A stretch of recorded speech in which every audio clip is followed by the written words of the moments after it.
All right, algebra students, the last video help today is the back side of your study guide, and I want to go through this. So back here, you're going to have some more foiling to do. Those are differences of squares. I want to make sure you know that when it's squared, this is what it looks like, and then you will have to FOIL it.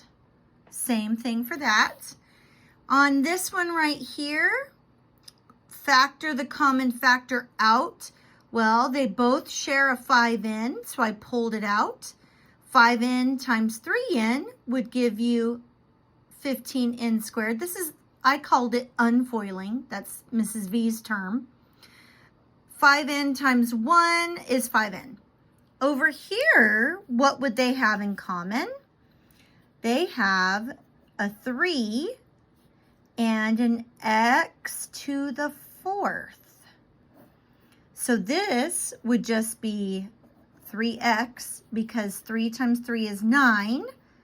X to the 4th times x is x to the 5th. Minus, I don't have any variables here because that's the max. And so it would just be 4. Down here is where you're only having, I want you to look at this, 6 problems that you are factoring.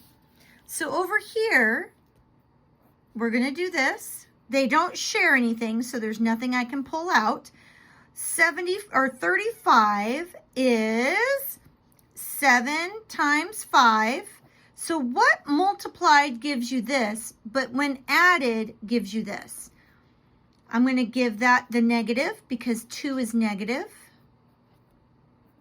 I want to prove to you why this is the answer. M times m is m squared. M times positive 5 is a 5m. Negative 7 times n is 7m, negative. Negative 7 times positive 5 is negative 35. So this matches that. This matches that. These two, when I add them together, gives me that. So when I come down to this one, before I get freaked out that that's a gigantic number, what can I pull out?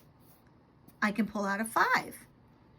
So if I pull out a 5, I now have r squared minus 2r minus 5 goes into 30 6 times 63. Correct? What multiplied gives you 63, but when added together gives you a negative 2? You have a 9 and a 9 and a 7. The 7 is positive because this is a negative 2. And when I add those together, it's going to give me the negative 2. Over here is where we have what we did last week, where it's going to be m,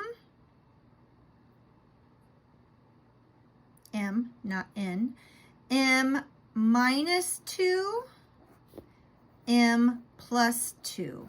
You take the squares and you put them there, and I'll prove it to you. M times m is m squared. M times positive 2 is 2m. Negative 4. This is this. This is this. And these two cancel. So that's how that works. Over here, this is actually a square root one, but we could still break it up like this. I have these. I have 1, 1. So this answer, or I would take either of those answers. Happy factoring!